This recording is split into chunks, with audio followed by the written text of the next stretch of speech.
ಇಂಡಿಯಾದ ಒಬ್ಬ ವ್ಯಕ್ತಿ ಒಂದು ದೊಡ್ಡ ಮಿಷನ್ಗೋಸ್ಕರ ಕದ್ದು ಮುಚ್ಚಿ ಪಾಕಿಸ್ತಾನ್ಗೆ ಬರ್ತಾನೆ. ಆದ್ರೆ ಇಲ್ಲಿ ಇವನಿಗೆ ಗೊತ್ತಾಗುತ್ತೆ ಪಾಕಿಸ್ತಾನದವರು ಇಂಡಿಯಾದವರ ಜೊತೆ ಏನ್ ಮಾಡ್ತಿದ್ದಾರೆ ಅಂತ. ಇವನೇನಾದ್ರೂ ಇಂಡಿಯಾದವನು ಅಂತ ಗೊತ್ತಾದ್ರೆ ಇವನಿಗೂ ಕೂಡ ಇದೇ ಸ್ಥಿತಿ. ಆದ್ರೆ ಅದನ್ನೆಲ್ಲ ಮೀರಿ ಕೊನೆಯಲ್ಲಿ ಒಂದು ಪ್ಲಾನ್ ಅನ್ನ ಮಾಡ್ತಾನೆ. ಯಾರು ಕೂಡ ಅದನ್ನ ಯೋಚನೆ ಮಾಡಿರ್ಲಿಲ್ಲ. ಸದ್ಯಕ್ಕೆ ತುಂಬಾ ಟ್ರೆಂಡಿಂಗ್ ನಲ್ಲಿರುವಂತ ದುರಂಧರ್ ದ ರಿವೆಂಜ್ ಮೂವಿಯ ಫಸ್ಟ್ ಪಾರ್ಟ್ ಇದು. ಅಂದಂಗೆ ಮೂವಿ ಹೆಸರು ದುರಂಧರ್ ಅಂತ. ಮೂವಿಯ ಮೊದಲ ಸೀನ್ ನಲ್ಲಿ ಅಜಯ್ ಸನ್ಯಾಲ್ ಅನ್ನು ಇಂಡಿಯನ್ ಇಂಟೆಲಿಜೆನ್ಸ್ ಬ್ಯೂರೋ ಡೈರೆಕ್ಟರ್ ನ ತೋರಿಸ್ತಾರೆ. ಪಾಕಿಸ್ತಾನದ ಆತಂಕವಾದಿಗಳು ಇಂಡಿಯಾದ ಒಂದು ಪ್ಲೇನ್ ಅನ್ನ ಹೈಜಾಕ್ ಮಾಡ್ಬಿಟ್ಟಿರ್ತಾರೆ. ಅಂದಂಗೆ ಇದು 1999ನೇ ಇಸ್ವಿ. ಆಗ ಎಕ್ಸ್ಟರ್ನಲ್ ಅಫೇರ್ ಮಿನಿಸ್ಟರ್ ಆಗಿರುವಂತ ದೇವವ್ರತ್ ಕಪೂರ್ ಬಂದು ಪ್ರೈಮ್ ಮಿನಿಸ್ಟರ್ ತುಂಬಾ ಪ್ರೆಷರ್ ನಲ್ಲಿದ್ದಾರೆ, ಪ್ಲೇನ್ ನಲ್ಲಿರುವಂತ ಜನರ ಪ್ರಾಣ ಕೂಡ ಅಪಾಯದಲ್ಲಿದೆ, ಆದ್ರಿಂದ ಆ ಆತಂಕವಾದಿಗಳು ಏನ್ ಕೇಳ್ತಿದಾರೋ ಅದನ್ನ ಕೊಟ್ಟು ಜನರನ್ನ ಬಿಡಿಸ್ಬೇಕು ಅಂತ ಹೇಳ್ತಿರ್ತಾರೆ. ಇದು ಅಜಯ್ಗೆ ಇಷ್ಟ ಇರೋದಿಲ್ಲ. ಆದ್ರೆ ಜನರ ಪ್ರಾಣ ಸರಿ ಅಂತ ಒಪ್ಕೊಂಡು ಪ್ಲೇನ್ ನ ಒಳಗಡೆ ಬಂದು ನೋಡಿದ್ರೆ ಇಲ್ಲಿರುವಂತ ರಕ್ತ ನೋಡಿ ಅವನು ಅರ್ಥ ಮಾಡ್ಕೊಬಿಡ್ತಾನೆ. ಆ ಆತಂಕವಾದಿಗಳು ನಮ್ಮ ಇಂಡಿಯಾದ ಜನರಿಗೆ ಎಷ್ಟು ಹಿಂಸೆ ಕೊಟ್ಟಿದ್ದಾರೆ ಅಂತ. ಇದಾದ್ಮೇಲೆ ನಮ್ಗೆ ಆ ಆತಂಕವಾದಿಗಳನ್ನ ತೋರಿಸ್ತಾರೆ. ಇವರ ಡಿಮ್ಯಾಂಡ್ ಏನು ಅಂತಂದ್ರೆ ಇವರ ಟೀಮ್ ಗೆ ಸೇರಿರುವಂತ 3 ಜನರನ್ನ ಇಂಡಿಯಾದವರು ಅರೆಸ್ಟ್ ಮಾಡ್ಬಿಟ್ಟಿದ್ದಾರೆ, ಅವರನ್ನ ಬಿಡಿಸಿ ಜೊತೆಗೆ ತುಂಬಾ ದುಡ್ಡನ್ನ ಕೊಡ್ಬೇಕು ಅಂತ. ಅಜಯ್ ಸನ್ಯಾಲ್ ಕೂಡ ಇದಕ್ಕೆಲ್ಲ ಒಪ್ಕೊಂಡು ಬಂದಿ ಮಾಡಿರುವಂತ ಜನರ ಹತ್ರ ಬಂದು ಭಯ ಪಡುವಂತ ಅವಶ್ಯಕತೆ ಇಲ್ಲ, ನಮ್ಮ ಮಾತುಕತೆ ಆಗಿದೆ, ನೀವೆಲ್ಲರೂ ಸೇಫ್ ಆಗಿ ಮನೆಗೆ ಹೋಗ್ತಿದ್ದೀರಾ ಅಂತ ಹೇಳಿದಾಗ ಎಲ್ರು ಸಂತೋಷ ಪಡ್ತಾರೆ. ಆದ್ರಿಂದ ಬೋಲೋ ಭಾರತ್ ಮಾತಾಕಿ ಅಂತ ಹೇಳ್ತಾನೆ. ಯಾರೊಬ್ರು ಕೂಡ ಜೈ ಅಂತ ಹೇಳೋದಿಲ್ಲ. ಯಾಕೆ ಅಂತಂದ್ರೆ ಆ ಆತಂಕವಾದಿಗಳು ಗನ್ ಪಾಯಿಂಟ್ ಮಾಡಿರ್ತಾರೆ. ಇದರಿಂದ ಇವನು ಕೋಪ ಮಾಡ್ಕೊಂಡು ಹೋಗ್ತಿರ್ಬೇಕಾದ್ರೆ ಅದರಲ್ಲಿ ಒಬ್ಬ ಆತಂಕವಾದಿ ಹೇಳ್ತಿರ್ತಾನೆ, ಇಲ್ಲೇ ಪಕ್ಕದಲ್ಲಿ ಪಾಕಿಸ್ತಾನದಲ್ಲಿ ಇರ್ತೀವಿ, ನಿಮ್ ಕೈಲಿ ಏನ್ ಕಿತ್ಕೊಳ್ಳೋದಕ್ಕಾಗುತ್ತೋ ಕಿತ್ಕೊಳ್ಳಿ ಅಂತ. ಮುಂದಿನ ಸೀನ್ ನಲ್ಲಿ ನಮ್ಗೆ ತೋರಿಸ್ತಾರೆ ಆ ಆತಂಕವಾದಿಗಳ ಜೊತೆ ಡೀಲ್ ಮಾಡ್ಕೊಂಡಿದ್ದು ಅಜಯ್ಗೆ ಸ್ವಲ್ಪನೂ ಇಷ್ಟ ಇರೋದಿಲ್ಲ. ಈ ರೀತಿ ನಾವು ಅವ್ರು ಹೇಳಿದಕ್ಕೆಲ್ಲ ಒಪ್ಕೊಂಡು ಕೇಳಿದ್ದನ್ನ ಕೊಡ್ತಿದ್ರೆ ಅವರು ಮತ್ತೆ ಮತ್ತೆ ಇದೇ ರೀತಿ ಮಾಡ್ತಿರ್ತಾರೆ. ಆದ್ರಿಂದ ಅವರಿಗೆ ಬುದ್ಧಿ ಕಲಿಸ್ಬೇಕು, ನನ್ನ ಹತ್ರ ಒಂದಷ್ಟು ಪ್ಲಾನ್ ಗಳಿದಾವೆ ಅಂತ ಪ್ಲಾನ್ ಗಳಿರುವಂತ ಫೈಲ್ ಅನ್ನ ದೇವವ್ರತ್ ಕಪೂರ್ಗೆ ಕೊಡ್ತಾನೆ. ಇದಾದ್ಮೇಲೆ ಸೀನ್ 2001 ಇಂಡಿಯಾದ ಪಾರ್ಲಿಮೆಂಟ್ ಗೆ ಶಿಫ್ಟ್ ಆದಾಗ ಹೈಜಾಕ್ ಮಾಡಿದಂತ ಅದೇ ಟೀಮ್ ಇಲ್ಲಿಗೂ ಕೂಡ ಬಂದು ಈ ಜಾಗದಲ್ಲೆಲ್ಲ ಅಟ್ಯಾಕ್ ಮಾಡ್ತಾ ಇವರ ಒಳಗಡೆ ಹಾಕೊಂಡ್ ಬಂದಿರುವಂತ ಬಾಂಬ್ ಅನ್ನ ಬ್ಲಾಸ್ಟ್ ಮಾಡ್ಬಿಡ್ತಾರೆ. ಈ ವಿಷಯ ಗೊತ್ತಾಗ್ತಿದ್ದಂಗೆನೆ ಅಜಯ್ ಸನ್ಯಾಲ್ ಇಲ್ಲಿಗೆ ಬರ್ತಾರೆ. ಇವರ ಜೊತೆ ಇರುವಂತ ಮತ್ತೊಬ್ಬ ಆಫೀಸರ್ ಸುಶಾಂತ್ ಬನ್ಸಾಲ್ ಕೂಡ ನಮ್ಗೆ ತೋರಿಸ್ತಾರೆ. ಇಲ್ಲಿ ಅಟ್ಯಾಕ್ ಇಂದ ಒಬ್ರು ಲೇಡಿ ಪೊಲೀಸ್ ಆಫೀಸರ್ ತನ್ನ ಕೊನೆಯ ಉಸಿರನ್ನ ಎಳಿತಿರೋದನ್ನ ನೋಡಿ ಅಜಯ್ ಅವ್ರಿಗಂತೂ ತುಂಬಾ ದುಃಖದ ಜೊತೆ ತುಂಬಾ ಕೋಪ ಕೂಡ ಬರ್ತಿರುತ್ತೆ. ಇದೆಲ್ಲದನ್ನ ನೋಡಿ ದೇವವ್ರತ್ ಕಪೂರ್ ನೀನ್ ಹೇಳಿದ್ದು ಸರಿನೇ, ಈ ಪಾಕಿಸ್ತಾನದವರನ್ನ ಈ ರೀತಿ ಬಿಟ್ರೆ ಆಗೋದಿಲ್ಲ ಅಂತ ಒಪ್ಕೊಳ್ತಾರೆ. ಹಾಗೆ ನನ್ನ ಹತ್ರ ಒಂದಷ್ಟು ಪ್ಲಾನ್ ಗಳಿದಾವೆ ಅಂತ ಫೈಲ್ ಅನ್ನ ಕೊಟ್ಟಿದ್ರಲ್ಲ, ಅದ್ರಲ್ಲಿ ಒಂದು ಪ್ಲಾನ್ ಇವರಿಗೆ ಇಷ್ಟ ಆಗಿರುತ್ತೆ, ಅದೇ ಆಪರೇಷನ್ ದುರಂಧರ್. ಈ ಆಪರೇಷನ್ ದುರಂಧರ್ ನ ಸ್ಟಾರ್ಟ್ ಮಾಡೋದಕ್ಕೆ ಪರ್ಮಿಷನ್ ಕೂಡ ಕೊಟ್ಬಿಡ್ತಾರೆ. ಇದಾದ್ಮೇಲೆ ಸೀನ್ 2004ಕ್ಕೆ ಶಿಫ್ಟ್ ಆದಾಗ ಹಮ್ಜಾ ಅನ್ನೋ ಒಬ್ಬ ವ್ಯಕ್ತಿ ಬೇರೆ ಜನರ ಜೊತೆ ಆಫ್ಘಾನಿಸ್ತಾನಿಂದ ಇಲ್ಲಿಗಲ್ ಆಗಿ ಪಾಕಿಸ್ತಾನ ಎಂಟರ್ ಆಗ್ತಾನೆ. ಅಲ್ಲಿಂದ ಇವನು ಬರೋದೇ ಪಾಕಿಸ್ತಾನದ ಕರಾಚಿ ಅನ್ನೋ ಒಂದು ಸಿಟಿಗೆ. ಕರಾಚಿಯಲ್ಲಿ ಲ್ಯಾರಿ ಅನ್ನೋ ಒಂದು ಟೌನ್ ಇರುತ್ತೆ. ಇಲ್ಲಿಗೆ ಇವನು ಬಂದಾಗ ಒಂದು ಜ್ಯೂಸ್ ಅಂಗಡಿಲಿ ಅಲಾಮ್ ಅನ್ನೋ ಒಬ್ಬ ವ್ಯಕ್ತಿ ಡಾರ್ಲಿಂಗ್ ಡಾರ್ಲಿಂಗ್ ಅಂತ ಹಾಡು ಹೇಳ್ಕೊಂಡು ಜ್ಯೂಸ್ ಮಾರ್ತಿರ್ತಾನೆ. ಆಕ್ಚುಲಿ ಹಮ್ಜಾಗೆ ಒಂದು ಮೆಸೇಜ್ ಸಿಕ್ಕಿರುತ್ತೆ, ಡಾರ್ಲಿಂಗ್ ಡಾರ್ಲಿಂಗ್ ಅಂತ ಹಾಡು ಹೇಳ್ಕೊಂಡು ಜ್ಯೂಸ್ ಮಾರುವಂತ ವ್ಯಕ್ತಿನ ಇವನು ಮೀಟ್ ಮಾಡ್ಬೇಕು ಅಂತ. ಸರಿ ಅಂತ ಇವನು ಕೂಡ ಅಲಾಮ್ ಹತ್ರ ಬಂದು ಇಲ್ಲಿ ಯಾವ್ದಾದ್ರು ಕೆಲಸ ಸಿಗುತ್ತಂತ ಯಾರಿಗೂ ಕೇಳಿಸ್ತಾ ಇರೋ ರೀತಿ ಒಂದು ಕೋಡ್ ವರ್ಡ್ ಅನ್ನ ಹೇಳ್ತಾನೆ. ಆದ್ರೆ ಅಲಾಮ್ ಮಾತ್ರ ಸರಿಯಾಗಿ ಮಾತಾಡದೆ ಇಲ್ಲಿಂದ ಹೋಗಪ್ಪ ಅಂತ ಕಳಿಸ್ಬಿಡ್ತಾನೆ. ರಾತ್ರಿ ಸಮಯದಲ್ಲಿ ನೋಡಿದ್ರೆ ಹಮ್ಜಾ ಇನ್ನೂ ಕೂಡ ಇಲ್ಲೇ ಇರ್ತಾನೆ. ಆದ್ರೆ ಅದೇ ಸಮಯಕ್ಕೆ ಇಲ್ಲಿನ ಲೋಕಲ್ ಗುಂಡಾಗಳು ಬಂದು ಇವನ ಹತ್ರ ತುಂಬಾ ಕೆಟ್ಟಾಗಿ ಬಿಹೇವ್ ಮಾಡೋದಕ್ಕೆ ಶುರು ಮಾಡ್ತಾರೆ. ಇವನು ಕೂಡ ಅವ್ರ ಜೊತೆ ಫೈಟ್ ಮಾಡೋದಕ್ಕೆ ನೋಡಿದ್ರೆ ಹಿಂದೆಯಿಂದ ಬಂದು ಇವನಿಗೆ ಹೊಡೆದು ಅದಾದ್ಮೇಲೆ ಇನ್ನೂ ಕೂಡ ಚೆನ್ನಾಗಿ ಹೊಡೆದಾಕ್ಬಿಡ್ತಾರೆ. ಅದಾದ್ಮೇಲೆ ಪೊಲೀಸರು ಬಂದ್ರು ಅಂತ ಅವರು ಓಡೊಂಟೋಗ್ತಾರೆ. ಆದ್ರೆ ಇವನು ಮಾತ್ರ ನೋವನ್ನ ತಡೆಯೋದಕ್ಕಾಗದೆ ಇಲ್ಲೇ ಮಲ್ಕೋಬಿಡ್ತಾನೆ. ಮಾರನೇ ದಿನ ಇವನಿಗೆ ಊಟನ ಕೊಟ್ಟು ಮಾತಾಡ್ಸೋದಕ್ಕೆ ಅಂತ ಅಲಾಮ್ ಬರ್ತಾನೆ. ಇವರಿಬ್ರು ಮಾತಾಡ್ತಿರೋದ್ರಿಂದ ನಮ್ಗೆ ಅರ್ಥ ಆಗೋಗುತ್ತೆ ಇವರಿಬ್ರಿಗೂ ಏನೋ ಒಂದು ಕನೆಕ್ಷನ್ ಇದೆ ಅಂತ. ಆದ್ರೆ ಏನ್ ಕನೆಕ್ಷನ್ ಅಂತ ಗೊತ್ತಿಲ್ಲ. ಇಲ್ಲಿಂದ ಹಂಸನು ಕೂಡ ಅಲ್ಲನ್ನ ಜ್ಯೂಸ್ ಅಂಗಡಿಲೆ ಕೆಲಸ ಮಾಡೋದಕ್ಕೆ ಶುರು ಮಾಡ್ತಾನೆ. ಹೀಗೆ ಕೆಲಸ ಮಾಡ್ತಾ ಮಾಡ್ತಾ ಹೇಗೋ 1 ವರ್ಷ ಕಳೆದೋಗುತ್ತೆ. ಇದೇ ಸಮಯದಲ್ಲಿ ನಮ್ಗೆ ಲೋಕಲ್ ಗ್ಯಾಂಗ್ಸ್ಟರ್ ಆಗಿರುವಂತ ರೆಹಮಾನ್ ಡೆಕೆತ್ ನ ಪೋಸ್ಟರ್ ನ ತೋರಿಸ್ತಾರೆ. ಇವನ್ನ ನೀವು ನೆನಪಲ್ಲಿ ಇಟ್ಕೊಂಡಿರಿ. ಆದ್ರೆ ಹಂಸಾ ಮಾತ್ರ ಯಾವಾಗ್ಲೂ ಬೇಜಾರ್ ಮಾಡ್ಕೊಂಡೇ ಇರ್ತಾನೆ. ಆಗ್ಲೇ ನಮ್ಗೆ ಗೊತ್ತಾಗೋದು ಇವನ ಫ್ಯಾಮಿಲಿ ಜೊತೆ ಏನೋ ಕೆಟ್ಟದಾಗಿ ನಡೆದೋಗಿದೆ ಅಂತ. ನಂತರ ಅಲಾಮ್ ಹಾಗೆ ಹಂಸಾ ಪ್ಲಾನ್ ಮಾಡ್ಕೊಳ್ತಿರ್ತಾರೆ. ಹೇಳ್ಬೇಕು ಅಂತಂದ್ರೆ ಹಂಸಾ ಲೋಕಲ್ ಗ್ಯಾಂಗ್ಸ್ಟರ್ ಆಗಿರುವಂತ ರೆಹಮಾನ್ ಡೆಕೆಟ್ ನ ಗ್ಯಾಂಗ್ ನ ಸೇರ್ಕೊಳ್ಬೇಕು ಅಂತ ಅನ್ಕೊಂಡಿದ್ದಾನೆ. ಆಗ್ಲೇ ನಾವು ಪೋಸ್ಟರ್ ನಲ್ಲಿ ನೋಡಿದ್ವಲ್ಲ ಅದೇ ರೆಹಮಾನ್ ಡೆಕೆಟ್, ಆದ್ರೆ ಅದು ಅಷ್ಟೊಂದು ಈಸಿ ಆಗಿರೋದಿಲ್ಲ. ಇದಾದ್ಮೇಲೆ ಅಲಾಮ್ ಹಂಸಾಗೆ ಒಂದು ಇಂಪಾರ್ಟೆಂಟ್ ಆಗಿರುವಂತ ವಿಷಯನ ಹೇಳ್ತಾನೆ. ಈ ಜಾಗದಲ್ಲಿ ಬಾಬು ಡೆಕೆಟ್ ಅನ್ನೋ ಮತ್ತೊಬ್ಬ ಗ್ಯಾಂಗ್ಸ್ಟರ್ ಕೂಡ ಇದ್ದಾನೆ. ಜನರು ಮಾತಾಡ್ಕೊಳ್ತಿದ್ರು ಹೇಳಿದ್ರು ರೆಹಮಾನ್ ಡಕೈತ್ ನ ತಂದೆ ಬೇರೆ ಯಾರು ಅಲ್ಲ ಬಾಬು ಡಕೈತೆ ಅಂತ. ಈ ವಿಷಯ ಯಾವಾಗ ರೆಹಮಾನ್ ಡಕೈತ್ಗೆ ಗೊತ್ತಾಯ್ತು ಹೋಗಿ ಅವನ ತಾಯಿನೇ ಸಾಯಿಸ್ಬಿಟ್ಟ. ಯಾಕೆ ಅಂತಂದ್ರೆ ಬಾಬು ಡಕೈತ್ ಹಾಗೆ ರೆಹಮಾನ್ ಡಕೈತ್ ಮಧ್ಯೆ ಒಂದು ದೊಡ್ಡ ದುಶ್ಮನಿನೇ ಇದೆ. ಅವರಿಬ್ರಿಗೂ ಒಬ್ಬರನ್ನ ಒಬ್ರು ಕಂಡ್ರೆ ಆಗೋದಿಲ್ಲ. ನಂತರ ನೋಡಿದ್ರೆ ಇಷ್ಟೊತ್ವರೆಗೂ ಮಾತಾಡ್ತಿದ್ದಂತ ಆ ಬಾಬು ಡಕೈತೆ ಬಂದು ಎಲ್ಲರಿಗೂ ವಾರ್ನಿಂಗ್ ಕೊಡ್ತಿರ್ತಾನೆ, ಯಾರು ಕೂಡ ರೆಹಮಾನ್ ಡಕೈತ್ ಹತ್ರ ಕೆಲಸ ಮಾಡೋದಕ್ಕೆ ಹೋಗ್ಬಾರ್ದು ಅಂತ. ಹೌದು, ಇವನೇ ರೆಹಮಾನ್ ಡಕೈತ್ ನ ತಂದೆ. ಹೇಳ್ಬೇಕು ಅಂತಂದ್ರೆ ಇವನಿಗೆ ಹರ್ಷದ್ ಪಪ್ಪು ಅನ್ನೋ ಇನ್ನೊಬ್ಬ ಮಗನು ಕೂಡ ಇರ್ತಾನೆ. ಅಷ್ಟೇ ಅಲ್ಲದೆ ಆಗ್ಲೇ ಹಂಸಾ ಮೇಲೆ ಅಟ್ಯಾಕ್ ಮಾಡಿದಂತ ಆ ಗುಂಡಾಗಳು ಕೂಡ ಬಾಬು ಡಕೈತ್ ನ ಜನರೇ. ಇದಾದ್ಮೇಲೆ ರಾತ್ರಿ ಸಮಯದಲ್ಲಿ ಇವರಿಬ್ಬರ ಹತ್ರ ಇಜ್ವಾನ್ ಅನ್ನೋ ಒಬ್ಬ ವ್ಯಕ್ತಿ ಬರ್ತಾನೆ. ಹೇಳ್ಬೇಕು ಅಂತಂದ್ರೆ ಇಜ್ವಾನ್ ಬಾಬು ಡಕೈತ್ ನ ಗ್ಯಾಂಗ್ ನಲ್ಲೇ ಇರೋದು. ಆದ್ರೆ ಅದಕ್ಕೂ ಮೊದ್ಲು ಇವ್ರ್ 3 ಜನ ಒಂದೇ ಟೀಮ್ ನವರು, ಆದ್ರೆ ಅದು ಯಾರಿಗೂ ಗೊತ್ತಿಲ್ಲ. ಆಗ ರಿಜ್ವಾನ್ ಹೇಳ್ತಾನೆ, ಬಾಬು ಡಕೈತ್ ರೆಹಮಾನ್ ಡಕೈತ್ ನ ಮೊದಲನೇ ಮಗನ್ನ ಸಾಯಿಸೋದಕ್ಕೆ ರೆಡಿ ಮಾಡ್ಕೊಳ್ತಿದ್ದಾನೆ. ಹಂಸಾ, ನೀನೇನಾದ್ರೂ ಆ ಸಮಯದಲ್ಲಿ ಹೋಗಿ ಅವನ ಮಗನ್ನ ಕಾಪಾಡಿದ್ರೆ ಆರಾಮಾಗಿ ನೀನು ರೆಹಮಾನ್ ಡಕೈತ್ ನ ಗ್ಯಾಂಗ್ ನ ಸೇರ್ಕೊಳ್ಬಹುದು ಅಂತ. ಅದಕ್ಕೆ ಇವನು ಕೂಡ ಸರಿ ಅಂತ ಒಪ್ಕೊಳ್ತಾನೆ. ಇದಾದ್ಮೇಲೆ ಒಂದು ಮದ್ವೆ ನಡೀತಿರುತ್ತೆ. ಇಲ್ಲೇ ಹಂಸನು ಕೂಡ ಕೆಲಸ ಮಾಡ್ತಾ ಇರ್ತಾನೆ. ಯಾಕೆಂತಂದ್ರೆ ರೆಹಮಾನ್ ನ ಮೊದಲನೇ ಮಗನ್ನ ಇದೇ ಜಾಗದಲ್ಲಿ ಸಾಯಿಸೋದಕ್ಕೆ ರೆಡಿ ಮಾಡ್ಕೊಂಡಿರೋದು. ಆಗ ನಮ್ಗೆ ರೆಹಮಾನ್ ಡಕೈತ್ ನ ಮೊದಲನೇ ಮಗನ್ನ ತೋರಿಸ್ತಾರೆ. ಎರಡನೇ ಮಗನು ಕೂಡ ಬಂದಿರ್ತಾನೆ. ಅದೇ ಸಮಯಕ್ಕೆ ಬಾಬು ಡಕೈತ್ ನ ಜನರು ಇಲ್ಲಿಗೆ ಬಂದು ರೆಹಮಾನ್ ಡಕೈತ್ ನ ಮೊದಲನೇ ಮಗನ್ನ ಸಾಯಿಸೋದಕ್ಕೆ ಅಟ್ಯಾಕ್ ಮಾಡ್ಬಿಡ್ತಾರೆ. ಹಂಸನು ಕೂಡ ರೆಹಮಾನ್ ಡಕೈತ್ ನ ಮಕ್ಕಳನ್ನ ಕಾಪಾಡೋದಕ್ಕೆ ತುಂಬಾನೇ ಪ್ರಯತ್ನ ಪಡ್ತಾ ಇರ್ತಾನೆ. ಎರಡನೇ ಮಗನ್ನೇನೋ ಕಾಪಾಡ್ಬಿಡ್ತಾನೆ. ಆದ್ರೆ ಅವ್ರ ಜೊತೆ ಎಲ್ಲ ಫೈಟ್ ಮಾಡ್ತಾ ಹೆದರಿಸಿ ಓಡಿಸೋಷ್ಟರಲ್ಲಿ ರೆಹಮಾನ್ ಡಕೈತ್ ನ ಮೊದಲನೇ ಮಗನಿಗೆ ಗುಂಡು ಬಿದ್ಬಿಟ್ಟಿರುತ್ತೆ. ಹಂಸಾ ಅವನನ್ನ ಕಾಪಾಡೋದಕ್ಕೆ ಪ್ರಯತ್ನ ಪಡ್ತಿರೋದನ್ನ ಎರಡನೇ ಮಗ ನೋಡ್ತಿರ್ತಾನೆ. ಇದಾದ್ಮೇಲೆ ಅವನನ್ನ ಹಾಸ್ಪಿಟಲ್ ಗೆ ಸೇರ್ಸಿರ್ತಾರೆ. ಆಗ ಇಲ್ಲಿಗೆ ರೆಹಮಾನ್ ಡಕೈತ್ ಬರ್ತಾನೆ.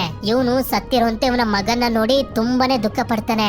ಆಗ ಇವನಿಗೆ ಗೊತ್ತಾಗುತ್ತೆ ಹಂಸನೇ ಇವನ ಎರಡನೇ ಮಗನ್ನ ಕಾಪಾಡಿದ್ದು ಮೊದಲನೇ ಮಗನ್ನ ಕಾಪಾಡೋದಕ್ಕೆ ಪ್ರಯತ್ನ ಪಟ್ಟಿದ್ದು ಅಂತ. ಅದೇ ಸಮಯಕ್ಕೆ ಜಮೀಲ್ ಜಮಾಲಿ ಅನ್ನೋ ಪೊಲಿಟಿಷಿಯನ್ ಇಲ್ಲಿಗೆ ಬರ್ತಾನೆ ರೆಹಮಾನ್ ಮಗನ್ನ ನೋಡೋದಕ್ಕೆ ಅಂತ. ಇದಾದ್ಮೇಲೆ ರೆಹಮಾನ್ ಡಕೈತ್ ನ ಗ್ಯಾಂಗ್ ನಲ್ಲೇ ಇರುವಂತ ಉಸೈರ್ ಅನ್ನೋ ಒಬ್ಬ ವ್ಯಕ್ತಿ ಎಷ್ಟು ಜನ ಅಟ್ಯಾಕ್ ಮಾಡಿದ್ರು ಅಂತ ಎಲ್ಲ ಹಂಸನ ಕೇಳ್ತಾ ಇವನು ಮಕ್ಕಳನ್ನ ಕಾಪಾಡೋದಕ್ಕೆ ಪ್ರಯತ್ನ ಪಟ್ಟಿದ್ದಾನಂತ ದುಡ್ಡು ಕೊಡೋದಕ್ಕೆ ನೋಡ್ತಾನೆ. ಆದ್ರೆ ಹಂಸಾ ಮಾತ್ರ ನನಗ್ ದುಡ್ಡು ಬೇಡ, ನಾನು ಕೂಡ ಬಲೋಚ್ ಜನಾಂಗಕ್ಕೆ ಸೇರಿದವನು. ರೆಹಮಾನ್ ಡಕೈತ್ ಅವರು ಬಲೋಚ್ ಜನಾಂಗಕ್ಕೆ ಸ್ವತಂತ್ರ ಸಿಗೋ ಹಾಗೆ ಮಾಡಿದ್ರು, ಗೌರವ ಸಿಗೋ ಹಾಗೆ ಮಾಡಿದ್ರು. ಅದ್ರ ಬದಲಾಗಿ ನನ್ನ ಕೈಲಿ ಏನ್ ಸಾಧ್ಯ ಆಯ್ತು ಅದನ್ನ ಮಾಡಿದೀನಿ, ನನಗೆ ದುಡ್ಡು ಬೇಡ ಅಂತ. ಹೇಳ್ಬೇಕು ಅಂತಂದ್ರೆ ರೆಹಮಾನ್ ಡಕೈತ್ ಹಾಗೆ ಇಲ್ಲಿರೋರೆಲ್ಲರೂ ಬಲೋಚ್ ಜನಾಂಗಕ್ಕೆ ಸೇರಿದವ್ರೆ. ಇವನು ಹೇಳಿದನ್ನ ಕೇಳಿ ಇವನನ್ನ ನಮ್ಮ ಗ್ಯಾಂಗ್ ನಲ್ಲಿ ಇಟ್ಕೋಬೇಕು ಅಂತ ಇವರೆಲ್ಲರೂ ಡಿಸೈಡ್ ಮಾಡ್ತಾರೆ. ಆದ್ರೆ ಪೊಲಿಟಿಷಿಯನ್ ಜಮೀಲ್ ಜಮಾಲಿ ಮಾತ್ರ ಎಲೆಕ್ಷನ್ ಹತ್ರ ಬರ್ತಿದೆ, ಈ ಸಮಯದಲ್ಲಿ ಬಾಬು ಡಕೈತ್ ಮೇಲೆ ದ್ವೇಷನ ತೀರ್ಸ್ಕೊಳ್ಳೋದಕ್ಕೆ ಹೋಗ್ಬೇಡಿ, ಎಲೆಕ್ಷನ್ ಮುಗಿದ್ಮೇಲೆ ಇದನ್ನೆಲ್ಲ ನೋಡ್ಕೊಳ್ಳೋಣ ಅಂತ ಹೇಳ್ತಿರ್ತಾರೆ. ರೆಹಮಾನ್ ಡಕೈತ್ಗೂ ಕೂಡ ಇದನ್ನ ಕೇಳದೆ ಬೇರೆ ದಾರಿ ಇರೋದಿಲ್ಲ. ಯಾಕೆ ಅಂತಂದ್ರೆ ಇವ್ರು ಮಾಡುವಂತ ಪ್ರತಿಯೊಂದು ಇಲ್ಲಿಗಲ್ ಕೆಲ್ಸಕ್ಕೆ ಇವರ ಪಾರ್ಟಿಯಿಂದಾನೇ ಫಂಡ್ ಬರೋದು. ನಂತರ ರೆಹಮಾನ್ ಡಕೈತ್ ಮಗನ ಅಂತಿಮ ಸಂಸ್ಕಾರ ನಡೀತಿರುತ್ತೆ. ಇನ್ನೊಂದ್ ಕಡೆ ಉಸೈರ್ ಹಂಸಾಗೆ ಹೇಳ್ತಿರ್ತಾನೆ, ಈ ಜಾಗದಲ್ಲಿ PAP ಅನ್ನೋ ಒಂದು ಪಾರ್ಟಿ ಇದೆ, ಅದೇ ಪಾರ್ಟಿಗೆ ಜಮೀಲ್ ಸೇರಿರೋದು. ಆ ಪಾರ್ಟಿಗೆ ನಾವು ಸಪೋರ್ಟ್ ಮಾಡ್ತೀವಿ. ಅದ್ರ ಜೊತೆ ಇನ್ನೊಂದು ಪಾರ್ಟಿ ಕೂಡ ಇದೆ MMP, ಆ ಪಾರ್ಟಿಗೆ ಬಾಬು ಡಕೈತ್ ಹಾಗೆ ಅವನ ಮಗನಾಗಿರುವಂತ ಹರ್ಷದ್ ಪಪ್ಪು ಸಪೋರ್ಟ್ ಮಾಡ್ತಾರೆ ಅಂತ ಹೇಳ್ತಾ ಇವರ ಬಿಸ್ನೆಸ್ ನ ಬಗ್ಗೆನೂ ಕೂಡ ಹೇಳೋದಕ್ಕೆ ಶುರು ಮಾಡ್ತಾನೆ. ಇಲ್ಲಿ ಹೇಳ್ಬೇಕು ಅಂತಂದ್ರೆ ರೆಹಮಾನ್ ಡಕೈತ್ ಹಾಗೆ ಇವನ ಗ್ಯಾಂಗ್ ನವರ ಕೆಲಸ ಏನು ಅಂತಂದ್ರೆ ಇಲ್ಲಿಗಲ್ ಗನ್ ಗಳನ್ನ ತಯಾರಿಸಿ ಅದನ್ನ ಸಪ್ಲೈ ಮಾಡೋದು. ಇದೆಲ್ಲದರ ಮಧ್ಯದಲ್ಲೇ ಹಂಸಾ ರೆಹಮಾನ್ ಡಕೈತ್ ನ ಸಿಂಹಾಸನನ ನೋಡ್ತಾನೆ. ಇದೆಲ್ಲ ಆದ್ಮೇಲೆ ಹಂಸಾಗೆ ಇರೋದಕ್ಕೆ ಅಂತ ಒಂದು ಮನೆನ ಕೊಡ್ತಾರೆ. ಹೀಗೆ ರೆಹಮಾನ್ ಡಕೈತ್ ನ ಗ್ಯಾಂಗ್ ಹಾಗೆ ಹಂಸಾ ಮಧ್ಯೆ ಒಂದು ಫ್ರೆಂಡ್ಶಿಪ್ ಶುರು ಆಗ್ತಿರುತ್ತೆ. ಆದ್ರೆ ಒಂದು ದಿನ ನ್ಯೂಸ್ ನಲ್ಲಿ ಹೇಳ್ತಿರ್ತಾರೆ ರೆಹಮಾನ್ ಡಕೈತ್ ನ ಮಗನ್ನ ಸಾಯಿಸಿದ್ರು ಕೂಡ ಅವನು ದ್ವೇಷನ ತೀರ್ಸ್ಕೊಳ್ತಿಲ್ಲ, ರೆಹಮಾನ್ ಡಕೈತ್ ಹೆದರ್ಕೊಬಿಟ್ಟಿದ್ದಾನ ಅಂತ. ಇದರಿಂದ ಅವನಿಗೆ ಕೋಪ ಬರ್ತಿರುತ್ತೆ, ಆದ್ರೆ ಏನು ಮಾಡೋದಕ್ಕೆ ಆಗ್ತಿರೋದಿಲ್ಲ. ಆದ್ರಿಂದ ಎಲ್ಲರೂ ಫುಟ್ಬಾಲ್ ಆಡ್ತಿರ್ಬೇಕಾದ್ರೆ ರೆಹಮಾನ್ ಬಂದು ಇವನ ಜನರನ್ನ ಕೇಳ್ತಾನೆ, ಬಾಬು ಡಕೈತ್ ಮೇಲೆ ದ್ವೇಷನ ತೀರ್ಸ್ಕೊಳ್ಬೇಕಾ ಬೇಡ್ವಾ ಅಂತ. ಆದ್ರೆ ಎಲ್ಲರೂ ಒಂದೇ ಮಾತನ್ನ ಹೇಳ್ತಿರ್ತಾರೆ, ಜಮೀಲ್ ಅವರು ಹೇಳಿದ ಎಲೆಕ್ಷನ್ ಮುಗಿಯೋವರೆಗೂ ಸುಮ್ನಿರಿ ಅಂತ, ಆ ರೀತಿ ಇರೋದೇ ಒಳ್ಳೇದು ಅಂತ ಇರ್ತಾರೆ. ಇದೇ ಪ್ರಶ್ನೆನ ಹಂಸಾಗೆ ಕೇಳಿದಾಗ ಇವನು ದ್ವೇಷನ ತೀರ್ಸ್ಕೋಬೇಕು ಅಂತಾನೆ. ಹೇಗೆ ಅಂತ ಕೇಳಿದಾಗ ಇವನು ಹೇಳ್ತಾ ಹೋಗ್ತಾನೆ, ಬಾಬು ಡಕೈತ್ಗೆ ಗೊತ್ತಿದೆ ನೀವು ಎಲೆಕ್ಷನ್ ಟೈಮ್ ನಲ್ಲಿ ಅಟ್ಯಾಕ್ ಮಾಡೋದಿಲ್ಲ ಅಂತ, ಅದೇ ಕಾರಣದಿಂದ ಈ ಸಮಯನ ನೋಡ್ಕೊಂಡು ನಿಮ್ಮ ಮಗನ್ನ ಅವನು ಸಾಯಿಸಿರೋದು. ಅವನು ಖಂಡಿತವಾಗ್ಲೂ ನೀವು ಅಟ್ಯಾಕ್ ಮಾಡೋದಕ್ಕೆ ಬರ್ತೀರಾ ಅಂತ ರೆಡಿ ಆಗಿರೋದಿಲ್ಲ, ಆದ್ರಿಂದ ಇದೇ ಸಮಯದಲ್ಲಿ ನಾವು ಪ್ಲಾನ್ ಮಾಡ್ಕೊಂಡ್ರೆ ಅವನನ್ನ ಆರಾಮಾಗಿ ಮುಗಿಸ್ಬೋದು ಅಂತ.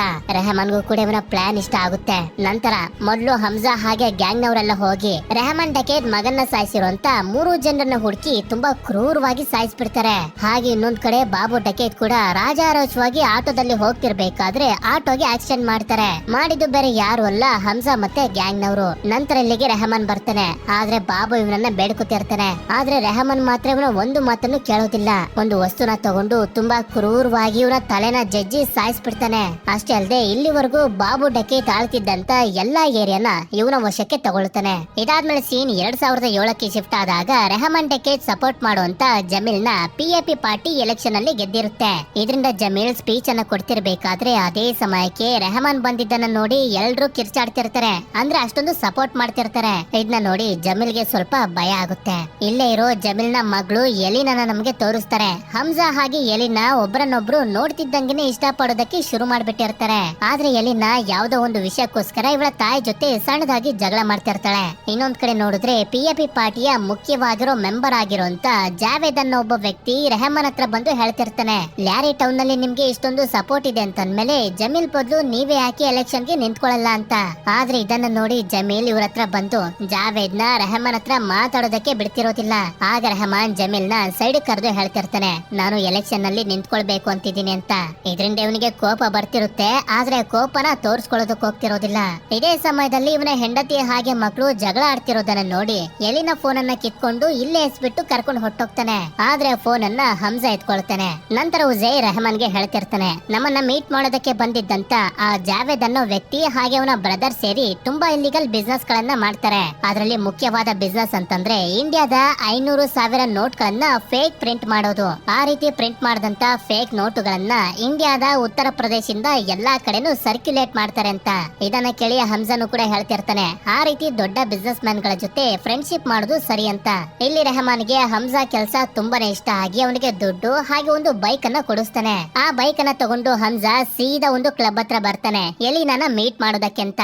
ಆದ್ರೆ ಇಲ್ಲಿ ನೋಡಿದ್ರೆ ಹುಡುಗ ಹುಡುಗಿ ಜೊತೆಲಿದ್ರೆ ಮಾತ್ರ ಒಳಗಡೆ ಬಿಡೋದಂತಾರೆ. ಇಲ್ಲೇ ಡ್ಯಾನ್ಸ್ ಮಾಡ್ತಿರೋಂತ ಎಲಿನಾನ ನಮ್ಗೆ ತೋರಿಸ್ತಾರೆ. ಇದರಿಂದ ಇವನು ಹೊರಗಡೆ ಬಂದು ಅವಳ ಕಾರ್ ಅನ್ನ ರಿಪೇರ್ ಮಾಡಿ ಪೊಲೀಸರಿಗೆ ಇನ್ಫಾರ್ಮೇಶನ್ ಕೊಟ್ಬಿಡ್ತಾನೆ ಈ ಜಾಗದಲ್ಲಿ ಇಲ್ಲಿಗಲ್ ಪಾರ್ಟಿ ನಡೀತಿದೆ ಅಂತ.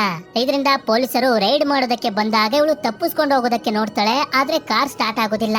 ಆಗ ಹಮ್ಜಾ ಸ್ಕೂಟರ್ ತಗೊಂಡ್ ಬಂದಿದ್ರಿಂದ ಇವನ್ ಜೊತೆನೆ ಹೋಗ್ತಿರ್ತಾಳೆ. ಪೊಲೀಸರು ಕೂಡ ಇವರಿಬ್ಬರನ್ನ ಅರೆಸ್ಟ್ ಮಾಡೋದಕ್ಕೆ ಅಂತ ಚೇಸ್ ಮಾಡ್ಕೊಂಡ್ ಬರ್ತಿರ್ತಾರೆ. ಆದ್ರೆ ಹಮ್ಜಾ ಮಾತ್ರ ಅವರ ಕೈಗೆ ಸಿಗೋದಿಲ್ಲ. ತುಂಬಾ ಸ್ಪೀಡ್ ಆಗಿ ಬೈಕ್ ಅನ್ನ ಓಡಿಸ್ಕೊಂಡ್ ಬಂದಿದ್ರಿಂದ ಪೊಲೀಸರನ್ನ ಹಿಂದೆ ಬಿಟ್ಟು ಮುಂದೆ ಬಂದ್ಬಿಡ್ತಾರೆ. ಆಗ ಒಂದು ಜಾಗದಲ್ಲಿ ಪೆಟ್ರೋಲ್ ಮುಗ್ದೋಗಿ ಬೈಕ್ ಸ್ಟಾಪ್ ಆಗೋಗುತ್ತೆ. ಅದಕ್ಕೆ ನಿಮ್ ಬಗ್ಗೆ ಏನಾದ್ರು ಹೇಳಿ ಅಂತ ಎಲಿನ ಕೇಳಿದಾಗ ಇವನು ಕೂಡ ಹೇಳ್ತಾ ಹೋಗ್ತಾನೆ, ನಾನು ರೆಹಮಾನ್ ಡಕೇತ್ ನ ಗ್ಯಾಂಗ್ ನಲ್ಲಿ ಇದ್ದೀನಿ. ಅವನು ಏನೇನ್ ಕೆಟ್ಟ ಕೆಲ್ಸನೆಲ್ಲ ಮಾಡ್ತಾನೋ ಅದ್ರಲ್ಲೆಲ್ಲ ನಾನು ಸಪೋರ್ಟ್ ಮಾಡ್ತೀನಿ. ಆದ್ರೆ ಯಾವ್ದೇ ತರದ ಕೆಟ್ಟ ಅಭ್ಯಾಸ ಇಲ್ಲ, ಕುಡಿಯೋದಿಲ್ಲ. ನನಗೂ ಈ ಕೆಲಸನೆಲ್ಲ ಮಾಡೋದಕ್ಕೆ ಇಷ್ಟ ಇರ್ಲಿಲ್ಲ. ಮನೇಲಿದ್ದಂತ ಕಷ್ಟದಿಂದ ಈ ದಂಧೆಗೆ ಬಂದೆ ಅಂತ. ಮನೆ ಸಿಕ್ತಿದ್ದಂಗೆ ಇವಳು ಹೋಗ್ತಿರ್ತಾಳೆ. ಇವನ್ಗೆ ಸಿಕ್ಕಿದ್ದಂತೆ ಇವಳ ಫೋನ್ ಅನ್ನು ವಾಪಸ್ ಕೊಡ್ತಾನೆ. ಇವನು ಪ್ರಾಮಾಣಿಕವಾಗಿ ಎಲ್ಲಾ ವಿಷಯನು ಹೇಳಿದ್ರಿಂದ ಇವಳಿಗೆ ತುಂಬಾ ಇಷ್ಟ ಆಗೋಗುತ್ತೆ. ನಂತರ ಹಮ್ಜಾ ಒಂದು ಸಣ್ಣ ಪೇಪರ್ ಇಂದ ಅಲಾಮ್ಗೆ ವಿಷಯ ಮುಟ್ಟಿಸ್ತಾನೆ. ಉತ್ತರ ಪ್ರದೇಶದಲ್ಲಿ ಫೇಕ್ ನೋಟ್ ಗಳನ್ನ ಸರ್ಕ್ಯುಲೇಟ್ ಮಾಡ್ತಿದ್ದಾರೆ ಅಂತ. ಈ ವಿಷಯನ ಅಲಾಮ್ ಅಜಯ್ ಸನ್ಯಾಲ್ಗೆ ಮುಟ್ಟಿಸ್ತಾನೆ. ಅಂದ್ರೆ ಇಲ್ಲಿ ಹಮ್ಜಾ, ಅಲಾಮ್ ಹಾಗೆ ಅಜಯ್ ಸನ್ಯಾಲ್ಗೆ ಏನೋ ಒಂದು ಕನೆಕ್ಷನ್ ಇದೆ. ಇಲ್ಲಿ ಅಜಯ್ ಸನ್ಯಾಲ್ ಮತ್ತೆ ಸುಶಾಂತ್ ಕಂತೂ ಅರ್ಥನೇ ಆಗ್ತಿರೋದಿಲ್ಲ. ಪಾಕಿಸ್ತಾನದವ್ರಿಗೆ ನಮ್ಮ ನೋಟ್ ಗಳ ಪ್ರಿಂಟಿಂಗ್ ಪ್ಲೇಟ್ಸ್ ಗಳು ಹೇಗ್ ಸಿಕ್ತು ಅಂತ. ಪ್ರಿಂಟಿಂಗ್ ಪ್ಲೇಟ್ಸ್ ಗಳು ಅಂತಂದ್ರೆ ನೋಟ್ ಗಳನ್ನ ಪ್ರಿಂಟ್ ಮಾಡೋದಕ್ಕೆ ಡಿಸೈನ್ ಬರುತ್ತಲ್ಲ, ಆ ಡಿಸೈನ್ ಆ ಪ್ರಿಂಟಿಂಗ್ ಪ್ಲೇಟ್ಸ್ ಗಳಲ್ಲೇ ಇರುತ್ತೆ. ಇದರಿಂದ ಅವರಿಗೆ ಒಂದು ವಿಷಯ ಮಾತ್ರ ಕನ್ಫರ್ಮ್ ಆಗೋಗುತ್ತೆ, ನಮ್ಮ ದೇಶದ ಪ್ರಿಂಟಿಂಗ್ ಪ್ಲೇಟ್ಸ್ ಗಳು ಪಾಕಿಸ್ತಾನಕ್ಕೆ ಹೋಗಿ ಸೇರೋದಕ್ಕೆ ನಮ್ಮ ಇಂಡಿಯಾದವರೇ ಯಾರೋ ಸಹಾಯ ಮಾಡಿದ್ದಾರೆ, ಇಲ್ಲಾಂದ್ರೆ ಇದು ಸಾಧ್ಯನೇ ಇಲ್ಲ ಅಂತ. ನಂತರ ರೆಹಮಾನ್ ಆಗ್ಲೇ ಮೀಟ್ ಮಾಡ್ದಂತ ಜಾವೇದ್ ನ ನೋಡೋದಕ್ಕೆ ಅಂತ ಬಂದಿರ್ತಾನೆ. ಇಲ್ಲಿ ನೋಡಿದ್ರೆ ಇಂಡಿಯಾದ 500,000 ನೋಟ್ ಗಳನ್ನ ತುಂಬಾ ದೊಡ್ಡ ಮಟ್ಟದಲ್ಲಿ ಫೇಕ್ ಪ್ರಿಂಟಿಂಗ್ ಅನ್ನ ಮಾಡ್ತಿರ್ತಾರೆ. ಆದ್ರೆ ಇವರು ಇಲ್ಲಿಗೆ ಬಂದಿರುವಂತ ವಿಷಯನೇ ಬೇರೆ. ಆಗ ಪಾಕಿಸ್ತಾನ ಗವರ್ನಮೆಂಟ್ ಗೆ ಸೇರಿರುವಂತ ISI ಗ್ರೂಪ್ ನ ಲೀಡರ್ ಆಗಿರುವಂತ ಮೇಜರ್ ಇಕ್ಬಾಲ್ ರೆಹಮಾನ್ ಗೆ ಹೇಳ್ತಾ ಹೋಗ್ತಾನೆ, ನಮ್ಗೆ ತುಂಬಾ ಗನ್ಗಳು ಬೇಕು. ಆದ್ರೆ ಗನ್ಗಳು ನಮ್ಮ ದೇಶದ ಅಂತ ಗೊತ್ತಾಗ್ಬಾರ್ದು, ಬೇರೆ ದೇಶಗಳ ಹೆಸರು ಇರಬೇಕು. ಆತರ ಗನ್ ಗಳನ್ನ ಬಲೂಚಿಸ್ತಾನದಲ್ಲಿ ರೆಡಿ ಮಾಡ್ತಿದ್ದಾರೆ. ಅವರಿಂದ ಹೇಗಾದ್ರೂ ಮಾಡಿ ಗನ್ ಗಳನ್ನ ನೀವು ನಮ್ಗೆ ಈಸ್ಕೊಡ್ಬೇಕು ಅಂತ. ಇಲ್ಲಿ ಪ್ರಾಬ್ಲಮ್ ಏನು ಅಂತಂದ್ರೆ ಬಲೂಚಿಸ್ತಾನದಲ್ಲಿ ಇರುವಂತ ಜನರೆಲ್ಲರೂ ಬಲೋಚ್ ಜನಾಂಗಕ್ಕೆ ಸೇರಿದವರು. ಅವರು ಸ್ವತಂತ್ರಕ್ಕೋಸ್ಕರ ISI ಗ್ರೂಪ್ ನ ವಿರುದ್ಧ ಯುದ್ಧ ಮಾಡ್ತಿದ್ದಾರೆ. ಆದ್ರಿಂದ ಅವರು ISI ಅವರಿಗೆ ಗನ್ ಗಳನ್ನ ಕೊಡೋದಿಲ್ಲ. ಆದ್ರೆ ಬಲೂಚಿಸ್ತಾನದ ಜನರೆಲ್ಲರೂ ರೆಹಮಾನ್ ಡಕೇತ್ ನ ತುಂಬಾನೇ ನಂಬ್ತಾರೆ. ಅವ್ನ್ ಕೇಳಿದ್ರೆ ಗನ್ ಅನ್ನ ಕೊಟ್ಟೆ ಕೊಡ್ತಾರೆ ಅಂತ. ಇಲ್ಲಿ ಮೇಜರ್ ಇಕ್ಬಾಲೆ ಒಂದು ಇಂಪಾರ್ಟೆಂಟ್ ಆಗಿರುವಂತ ವಿಷಯನ ರಿವೀಲ್ ಮಾಡ್ತಾನೆ. ಅಕ್ಟೋಬರ್ 3ನೇ ತಾರೀಕಿಗೆ ಇಂಡಿಯಾದಲ್ಲಿ ನಮ್ಮ ಕಡೆಯ ಜನರು ಅಟ್ಯಾಕ್ ಮಾಡೋದಕ್ಕೆ ಹೋಗ್ತಿದ್ದಾರೆ. ಆ ಸಮಯದಲ್ಲಿ ಬಳಸೋದಕ್ಕೆ ಗನ್ಗಳು ಬೇಕು ಅಂತ. ಈ ಕೆಲಸ ನೀವು ಮಾಡ್ಕೊಟ್ರೆ PAP ಪಾರ್ಟಿಲಿ ಒಂದು ದೊಡ್ಡ ಪೊಸಿಷನ್ ನಿಮ್ಗೆ ಕೊಡಿಸ್ತೀನಿ ಅಂತ ಹೇಳ್ತಿದ್ದಂಗೆನೆ ರೆಹಮಾನ್ ಕೂಡ ಈ ಕೆಲಸಕ್ಕೆ ಸರಿ ಅಂತ ಒಪ್ಕೊಬಿಡ್ತಾನೆ. ಆದ್ರೆ ಅವರೆಲ್ಲರೂ ಹೋದ್ಮೇಲೆ ಜಾವೇದ್ ಜಮೀಲ್ಗೆ ಕಾಲ್ ಮಾಡಿ ಹೇಳ್ತಾನೆ, ರೆಹಮಾನ್ ಡಕೇತ್ ನಿನ್ನ ವಿರುದ್ಧನೇ ಎಲೆಕ್ಷನ್ ಗೆ ನಿಂತ್ಕೊಳ್ಳೋದಕ್ಕೆ ನೋಡ್ತಿದ್ದಾನೆ ಅಂತ. ಮುಂದಿನ ಸೀನ್ ನಲ್ಲಿ ನಮ್ಗೆ SP ಚೌಧರಿ ಅಸ್ಲಾಂ ಅನ್ನೋ ಒಬ್ಬ ಪೊಲೀಸ್ ಆಫೀಸರ್ ನ ತೋರಿಸ್ತಾರೆ. ಇವನು 3 ಕ್ರಿಮಿನಲ್ಸ್ ನ ಹೊಡೆದು ತುಂಬಾ ಭಯಂಕರವಾಗಿ ಸಾಯಿಸ್ಬಿಡ್ತಾನೆ. ಒಂದ್ ರೀತಿ ಹೇಳ್ಬೇಕು ಅಂತಂದ್ರೆ ಪೊಲೀಸ್ ಹೆಸರಲ್ಲಿ ಇರುವಂತ ಒಬ್ಬ ರೌಡಿ ಇವನು. ಅದೇ ಸಮಯಕ್ಕೆ ಜಮೀಲ್ ಇವನಿಗೆ ಕಾಲ್ ಮಾಡಿ ಯಾರಿಗೆ ನೀನು ಬರ್ಬೇಕು ಅಂತಾನೆ. ಯಾಕೆ ಅಂತಂದ್ರೆ ಒಂದು ಕಾಲದಲ್ಲಿ ಚೌಧರಿ ಹಾಗೆ ರೆಹಮಾನ್ ಡಕೈತ್ ನ ಮಧ್ಯೆ ಒಂದು ದೊಡ್ಡ ದುಶ್ಮನಿನೇ ಇತ್ತು. ಅದಕ್ಕೆ ಅವನನ್ನ ಸಾಯಿಸೋದಕ್ಕೆ ಚೌಧರಿನ ಜಮೀಲ್ ಕರೆಸ್ತಿರೋದು. ಆದ್ರೆ ಈ ಕಡೆ ಮನೆಗ್ ಬಂದಾಗ ಹಮ್ಜಾ ರೆಹಮಾನ್ಗೆ ಹೇಳ್ತಿರ್ತಾನೆ, ನಮ್ಮ ಬಲೋಚ್ ಜನಾಂಗದ ಜನರೆಲ್ಲರೂ ISI ವಿರುದ್ಧ ಯುದ್ಧ ಮಾಡ್ತಿದ್ದಾರೆ ಸ್ವತಂತ್ರಕ್ಕೋಸ್ಕರ. ಆದ್ರೆ ನಾವು ISI ಅವರ ಜೊತೆನೆ ಕೈ ಜೋಡಿಸೋದು ಇಷ್ಟು ಸರಿ ಅಂತ. ಇಲ್ಲಿ ರೆಹಮಾನ್ಗೆ ಎಷ್ಟು ದುರಾಸೆ ಬಂದ್ಬಿಟ್ಟಿರುತ್ತೆ ಅಂತಂದ್ರೆ ನನಗೆ ಇದನ್ನೆಲ್ಲ ಹೇಳ್ಕೊಡ್ತಿ ಅಂತ ಹೊಡೆಯೋದಕ್ಕೆ ಬರ್ತಿರ್ತಾನೆ. ಉಸೈರ್ ಅವನನ್ನ ತಡಿತಾನೆ. ಮೇಜರ್ ಇಕ್ಬಾಲ್ ಹೇಳಿದ್ನಲ್ಲ, ಅಕ್ಟೋಬರ್ 3ನೇ ತಾರೀಕಿಗೆ ಇಂಡಿಯಾ ಮೇಲೆ ಅಟ್ಯಾಕ್ ಮಾಡೋದಕ್ಕೆ ಹೋಗ್ತಿದೀವಿ ಅಂತ. ಇದರಿಂದ ಅಲಾಂ ಹಾಗೆ ಹಮ್ಜಾ ಇಬ್ರು ಸೇರಿ ಕಂಡಿಡ್ದ್ ಬಿಡ್ತಾರೆ. ಅವರು ಅಟ್ಯಾಕ್ ಮಾಡ್ತಿರೋದು ಇಂಡಿಯಾದ ಗುಜರಾತ್ ಮೇಲೆ ಅಂತ. ಈ ಕಡೆ ಇಂಡಿಯಾದ ಇಂಟೆಲಿಜೆನ್ಸ್ ಆಫೀಸ್ ನಲ್ಲಿ ನೋಡಿದ್ರೆ ಪಾಕಿಸ್ತಾನದಲ್ಲಿರುವಂತ ನಮ್ಮ ಇಂಡಿಯಾದ ತುಂಬಾ ಜನರು ಒಂದೇ ಸಲ ಕಾಲ್ ಮಾಡಿ ಹೇಳ್ತಿರ್ತಾರೆ ಅಕ್ಟೋಬರ್ 3ನೇ ತಾರೀಕಿಗೆ ಇಂಡಿಯಾ ಮೇಲೆ ಅಟ್ಯಾಕ್ ಆಗ್ತಿದೆ ಅಂತ. ಆದ್ರೆ ಪ್ರತಿಯೊಬ್ರು ಕೂಡ ಬೇರೆ ಬೇರೆ ಲೊಕೇಶನ್ ಹೇಳ್ತಿರ್ತಾರೆ. ಒಬ್ರು ಗುಜರಾತ್ ಅಂದ್ರೆ ಇನ್ನೊಬ್ರು ಡೆಲ್ಲಿ ಅಂತಿರ್ತಾರೆ. ಇದರಿಂದ ಎಲ್ಲರಿಗೂ ಕನ್ಫ್ಯೂಸ್ ಆಗಿರುತ್ತೆ ನಿಜವಾಗ್ಲೂ ಯಾವ ಜಾಗದ ಮೇಲೆ ಅಟ್ಯಾಕ್ ಆಗ್ತಿದೆ ಅಂತ. ಮುಂದಿನ ಸೀನ್ ನಲ್ಲಿ ರೆಹಮಾನ್ ಡಕೈತ್ ಬಲೂಚಿಸ್ತಾನ್ಗೆ ಬಂದು ತಲುಪ್ತಾನೆ. ಇಲ್ಲಿರುವಂತ ಜನರಿಗೆ ರೆಹಮಾನ್ ಡಕೈತ್ ಅಂದ್ರೆ ತುಂಬಾನೇ ಇಷ್ಟ. ಆದ್ರಿಂದ ಅದ್ಭುತವಾಗಿ ಸ್ವಾಗತನ ಮಾಡ್ತಾರೆ. ಹಾಗೆ ನಮ್ಗೆ ತುಂಬಾ ಗನ್ಗಳು ಬೇಕು ಅಂತ ಈಸ್ಕೊಳ್ತಾನೆ ಕೂಡ. ಆದ್ರೆ ಗನ್ಗಳನ್ನ ನಾವು ISIಗೆ ಕೊಡ್ತಿದೀವಿ ಅಂತ ಮಾತ್ರ ಹೇಳೋದಿಲ್ಲ. ಗನ್ ಎಲ್ಲ ಸಿಕ್ಕಿದ್ಮೇಲೆ ಅವನಿಗೆ ತುಂಬಾನೇ ಸಂತೋಷ ಆಗ್ತಿರುತ್ತೆ. ನಂತರ ಚೌಧರಿ ಅಸ್ಲಾಂ ಜಮೀಲ್ ನ ಮನೆಗೆ ಬಂದಾಗ ಜಮೀಲ್ ಹೇಳ್ತಿರ್ತಾನೆ, ಇನ್ಮೇಲಿಂದ ನೀನು ಲ್ಯಾರಿ ಟೌನ್ ನಲ್ಲಿ ಪೊಲೀಸ್ ಆಫೀಸರ್ ಆಗಿ ರೆಹಮಾನ್ ಡಕೈತ್ ನ ಸಾಯಿಸ್ಬೇಕು ಅಂತ. ಆದ್ರೆ ಚೌಧರಿಗೆ ಮಾತ್ರ ಇವನ್ ಮೇಲೆ ನಂಬಿಕೆ ಬರ್ತಿರೋದಿಲ್ಲ. ಯಾಕೆಂತಂದ್ರೆ ತುಂಬಾ ವರ್ಷಗಳ ಹಿಂದೆ ಇವನು ಇದೇ ಟೌನ್ ನಲ್ಲಿ ಪೊಲೀಸ್ ಆಗಿದ್ದ. ಆಗ ರೆಹಮಾನ್ ಡಕೈತ್ ನ ಎನ್ಕೌಂಟರ್ ಮಾಡುವಂತ ಚಾನ್ಸ್ ಕೂಡ ಸಿಕ್ಕಿತ್ತು. ಆದ್ರೆ ಆ ಸಮಯದಲ್ಲಿ ಜಮೀಲ್ ರೆಹಮಾನ್ ನ ಜೊತೆ ಸೇರ್ಕೊಂಡು ಎನ್ಕೌಂಟರ್ ಅನ್ನ ಸ್ಟಾಪ್ ಮಾಡಿಸಿದ್ದ. ಅದಕ್ಕೆ ಇವನು ಹೇಳ್ತಿರ್ತಾನೆ, ನಾನು ಈ ಜಾಗದಲ್ಲಿ ಪೊಲೀಸ್ ಆಫೀಸರ್ ಆಗಿದ್ದು ರೆಹಮಾನ್ ನ ಸಾಯಿಸ್ಬೇಕು ಅಂತಂದ್ರೆ ನನಗೆ ಯಾರು ಕೂಡ ಆರ್ಡರ್ ಕೊಡಬಾರ್ದು, ನನಗೆ ಹೇಗ್ ಬೇಕೋ ಹಾಗೆ ಕೆಲಸ ಮಾಡ್ತೀನಿ ಅಂತ. ಜಮೀಲ್ ಕೂಡ ಇದಕ್ಕೆ ಸರಿ ಅಂತ ಒಪ್ಕೊಳ್ತಾನೆ. ಆದ್ರೆ ಈ ಕಡೆ ನೋಡಿದ್ರೆ ಜಮೀಲ್ ನ ಮಗಳು ಎಲಿನಾ ಹಾಗೆ ಹಮ್ಜಾ ಮಧ್ಯೆ ಪ್ರೀತಿ ಶುರು ಆಗೋಗಿರುತ್ತೆ. ಇದರಿಂದ ಒಟ್ಟಿಗೆ ತುಂಬಾ ಟೈಮ್ ಅನ್ನ ಸ್ಪೆಂಡ್ ಮಾಡ್ತಿರ್ತಾರೆ. ಅದೇ ರೀತಿ ಚೌಧರಿ ಕೂಡ ಲ್ಯಾರಿ ಟೌನ್ ಗೆ ಟ್ರಾನ್ಸ್ಫರ್ ಆಗಿ ರೆಹಮಾನ್ ಡಕೈತ್ ನ ಬೇಟೆ ಆಡೋದಕ್ಕೆ ಅಂತ ಒಂದು ಸ್ಟ್ರಾಂಗ್ ಆಗಿರುವಂತ ಟೀಮ್ ಅನ್ನ ರೆಡಿ ಮಾಡ್ಕೊಳ್ತಿರ್ತಾನೆ. ನಂತರ ಜಮೀಲ್ ನ ಫ್ಯಾಮಿಲಿ ಒಂದು ಹಬ್ಬಕ್ಕೆ ಅಂತ ರೆಹಮಾನ್ ನ ಮನೆಗೆ ಬಂದಿರ್ತಾರೆ. ಈ ಸಮಯದಲ್ಲಿ ಎಲಿನಾ ಹಾಗೆ ಹಮ್ಜಾ ಕದ್ದು ಮುಚ್ಚಿ ಮಾತಾಡ್ತಿರ್ತಾರೆ. ಹಾಗೆ ಒಂದು ದಿನ ಎಲಿನಾನ ಕರ್ಕೊಂಡ್ ಬಂದು ಅಲಾಮ್ಗೂ ಕೂಡ ಮೀಟ್ ಮಾಡಿಸ್ತಾನೆ. ಆದ್ರೆ ಇವಳು ಪೇಪರ್ ನಲ್ಲಿರುವಂತ ಚೌಧರಿನ ನೋಡಿ ಈ ವ್ಯಕ್ತಿ ನನ್ ತಂದೆನ ಮೀಟ್ ಮಾಡೋದಕ್ಕೆ ಆಗಾಗ ಮನೆಗ್ ಬರ್ತಿರ್ತಾರೆ ಅಂತ ಹೇಳ್ತಾಳೆ. ಅದಕ್ಕೆ ಹಮ್ಜಾ ಕೂಡ ಈ ಚೌಧರಿಯಿಂದ ನಮ್ಗೆ ಅಪಾಯ ಇದೆ, ಅವ್ರ ಮೇಲೆ ಕಣ್ಣಿಟ್ಟಿರು ಅಂತ ಹೇಳ್ತಾನೆ. ಈ ಕಡೆ ಅಜಯ್ ಹಾಗೆ ಸುಶಾಂತ್ ಅವರಿಗೆ ಡೂಪ್ಲಿಕೇಟ್ ನೋಟ್ ಗಳ ಕೇಸ್ ನ ಬಗ್ಗೆ ಗೊತ್ತಾಗೋಗಿರುತ್ತೆ. ಆಕ್ಚುಲಿ ನಮ್ಮ ದೇಶದ ಪ್ರಿಂಟಿಂಗ್ ಪ್ಲೇಟ್ಸ್ ಗಳನ್ನ ತಯಾರು ಮಾಡೋದು ಇಂಗ್ಲೆಂಡ್ ದೇಶದ ಲಜರಸ್ ಡ್ಯೂ ಅನ್ನೋ ಒಂದು ಕಂಪನಿ. ನಮ್ಮ ದೇಶದ ಒಬ್ರು ಮಿನಿಸ್ಟರ್ ಅದೇ ತರದ ಪ್ರಿಂಟಿಂಗ್ ಪ್ಲೇಟ್ಸ್ ಗಳನ್ನ ಡೂಪ್ಲಿಕೇಟ್ ಮಾಡಿಸ್ಕೊಂಡು ಪಾಕಿಸ್ತಾನದ ಇಕ್ಬಾಲ್ ಹಾಗೆ ಜಾವೇದ್ಗೆ ಮಾರಿದ್ದಾರೆ ಅಂತ ಹೇಳ್ತಿರ್ಬೇಕಾದ್ರೆ ಮೊದಲನೇ ಸಲ ನಮ್ಗೆ ಆ ಪ್ರಿಂಟಿಂಗ್ ಪ್ಲೇಟ್ಸ್ ಗಳನ್ನ ತೋರಿಸ್ತಾರೆ. ಇಲ್ಲಿ ಆ ಮಿನಿಸ್ಟರ್ ಪ್ರಿಂಟಿಂಗ್ ಪ್ಲೇಟ್ಸ್ ಗಳನ್ನ ಮಾರಿರೋದ್ರಿಂದ ಅವನಿಗೆ ತುಂಬಾ ದುಡ್ಡು ಕೂಡ ಸಿಕ್ಕಿರುತ್ತೆ. ಈ ವಿಷಯ ಅವ್ರಿಗೆ ಗೊತ್ತಿದ್ರು ಕೂಡ ಇವ್ರ ಕೈಲಿ ಏನು ಮಾಡೋದಕ್ಕಾಗೋದಿಲ್ಲ. ಯಾಕೆ ಅಂತಂದ್ರೆ ಆ ಮಿನಿಸ್ಟರ್ ಅಷ್ಟೊಂದು ಪವರ್ಫುಲ್ ಆಗಿರ್ತಾನೆ. ನಂತರ ಗನ್ಗಳನ್ನ ಇಕ್ಬಾಲ್ಗೆ ಡೆಲಿವರ್ ಮಾಡೋದಕ್ಕೆ ರೆಡಿ ಮಾಡ್ಕೊಳ್ತಿರ್ಬೇಕಾದ್ರೆ ರೆಹಮಾನ್ ನ ಎರಡನೇ ಮಗನಿಗೆ ಏನೋ ಆಗೋಗಿದೆ ಅಂತ ಹಾಸ್ಪಿಟಲ್ಗೆ ಕರ್ಕೊಂಡು ಹೋಗ್ತಾರೆ. ಇದನ್ನ ಮನೆ ಕೆಲಸದವನು ಯಾರಿಗೂ ಹೇಳ್ತಿರೋದನ್ನ ಹಮ್ಜಾ ನೋಡ್ಬಿಡ್ತಾನೆ. ನಂತರ ಉಜೈರ್ ಮತ್ತೆ ಹಮ್ಜಾ ಗನ್ಗಳನ್ನ ತಗೊಂಡು ಇಕ್ಬಾಲ್ ಹತ್ರ ಬರ್ತಾರೆ ಅವನಿಗೆ ಕೊಡೋದಕ್ಕೆ ಅಂತ. ಆಗ ಇಕ್ಬಾಲ್ ಒಂದಷ್ಟು ಸಣ್ಣ ಸಣ್ಣ ಹುಡುಗರನ್ನ ಕರೆಸ್ತಾನೆ ಗನ್ಗಳನ್ನ ಕೊಡೋದಕ್ಕೆ ಅಂತ. ಗನ್ ಕೊಡ್ತಿದ್ದಂಗೆನೆ ಗನ್ನ ಬದಲಾಗಿ ತುಂಬಾ ದುಡ್ಡು ಕೂಡ ಇವರಿಗೆ ಸಿಗುತ್ತೆ. ಈ ಕಡೆ ರೆಹಮಾನ್ ಕಾರ್ ನಲ್ಲಿ ಹೋಗ್ತಿರ್ಬೇಕಾದ್ರೆ ಕಾರ್ ನ ಮೇಲೆ ಯಾರೋ ಅಟ್ಯಾಕ್ ಮಾಡ್ತಾರೆ. ನೋಡಿದ್ರೆ SP ಚೌಧರಿ ಅಸ್ಲಾಂ ಎಲ್ಲಾ ತಯಾರಿನೂ ಮಾಡ್ಕೊಂಡ್ ಬಂದಿರ್ತಾನೆ ರೆಹಮಾನ್ ನ ಅರೆಸ್ಟ್ ಮಾಡೋದಕ್ಕೆ ಅಂತ. ಅಷ್ಟೇ ಅಲ್ಲದೆ ಈ ಕಡೆ ಹಮ್ಜಾಗೆ ಗೊತ್ತಾಗೋಗಿರುತ್ತೆ ಅಕ್ಟೋಬರ್ 3ಕ್ಕೆ ಇಂಡಿಯಾ ಮೇಲೆ ಅಟ್ಯಾಕ್ ಮಾಡೋದಕ್ಕೆ ಹೋಗ್ತಿದ್ರಲ್ಲ, ಆ ಅಟ್ಯಾಕ್ ಅನ್ನ ಇಕ್ಬಾಲ್ ನ ಟೀಮ್ ನವರು ಮಾಡ್ತಿಲ್ಲ. ಯಾಕೆ ಅಂತಂದ್ರೆ ಆ ಅಟ್ಯಾಕ್ ನ ಬಗ್ಗೆ ಇಂಡಿಯಾದವ್ರಿಗೆ ಗೊತ್ತಾಗೋಗಿದೆ ಅಂತ. ಈ ಕಡೆ ರೆಹಮಾನ್ ಇವನ ಹೆಂಡತಿಗೆ ಮಗುನ ಕರ್ಕೊಂಡು ಹಾಸ್ಪಿಟಲ್ಗೆ ಹೋಗು ಅಂತ ಹೇಳಿ ಇವನ ಹೆಂಡತಿ ಮಗುಗೆ ಯಾವುದೇ ತರದ ಅಪಾಯ ಆಗ್ಬಾರ್ದು ಅಂತ ಚೌಧರಿಗೆ ಬಂದು ಸರೆಂಡರ್ ಆಗೋಗ್ತಾನೆ. ಹಾಗೆ ಈ ಕಡೆ ಇಕ್ಬಾಲ್ ನಮ್ಗೆ ಇಂಡಿಯಾದ ಒಬ್ಬ ಸ್ಪೈ ಸಿಗಾಕೊಂಡಿದ್ದಾನೆ ಅಂತ ಕರ್ಕೊಂಡ್ ಬಂದು ಹಮ್ಜಾಗೆ ತೋರಿಸ್ತಾನೆ. ಈ ಇಂಡಿಯನ್ ಸ್ಪೈಗೆ ತುಂಬಾ ಕ್ರೂರವಾಗಿ ಹಿಂಸೆ ಕೊಡ್ತಿರ್ತಾರೆ. ಆಕ್ಚುಲಿ ಇಂಡಿಯನ್ ಸ್ಪೈ ಅಂದ್ರೆ ಬೇರೆ ಏನು ಅಲ್ಲ, ನಮ್ಮ ಇಂಡಿಯಾಗೆ ಸೇರಿರುವಂತ ವ್ಯಕ್ತಿ ಪಾಕಿಸ್ತಾನ್ಗೆ ಬಂದು ಪಾಕಿಸ್ತಾನದವನ್ ತರನೇ ಬದುಕ್ತಿರ್ತಾನೆ. ಆದ್ರೆ ಪಾಕಿಸ್ತಾನದಲ್ಲಿ ಸಿಗುವಂತ ಇನ್ಫಾರ್ಮೇಶನ್ ಗಳನ್ನೆಲ್ಲ ಇಂಡಿಯಾಗೆ ಕಳಿಸ್ತಿರ್ತಾನೆ. ಹಮ್ಜಾನು ಕೂಡ ಅದೇ ರೀತಿ ಒಬ್ಬ ಇಂಡಿಯನ್ ಸ್ಪೈ. ಇವನೇನಾದ್ರೂ ಇಂಡಿಯನ್ ಸ್ಪೈ ಅಂತ ಗೊತ್ತಾದ್ರೆ ಇವನ್ಗೂ ಕೂಡ ಇಷ್ಟೇ ಹಿಂಸೆನ ಕೊಟ್ಟು ಸಾಯಿಸ್ಬಿಡ್ತಾರೆ. ನಂತರ ಉಸೈರ್ ಹಾಗೆ ಹಮ್ಜಾಗೆ ಗೊತ್ತಾಗುತ್ತೆ ಚೌಧರಿ ರೆಹಮಾನ್ ನ ಅರೆಸ್ಟ್ ಮಾಡ್ಬಿಟ್ಟಿದ್ದಾನೆ ಅಂತ. ಇದರಿಂದ ಅವರು ಜಮೀಲ್ಗೆ ಕಾಲ್ ಮಾಡಿದಾಗ ಆಯ್ತು ನನ್ನ ಕೈಲಿ ಏನಾಗುತ್ತೋ ಅದನ್ನ ಮಾಡ್ತೀನಿ ಅಂತ ಹೇಳ್ತಾನೆ. ಆದ್ರೆ ಇವನು ತಲೆನೇ ಕೆಡ್ಸ್ಕೊಳ್ಳೋದಿಲ್ಲ, ಆರಾಮಾಗಿ ಟಿವಿ ನೋಡ್ತಿರ್ತಾನೆ. ಆಗ ಹಮ್ಜಾಗೆ ಆ ಮನೆ ಕೆಲಸದ ವ್ಯಕ್ತಿ ನೆನಪಾಗೋಗ್ತಾನೆ.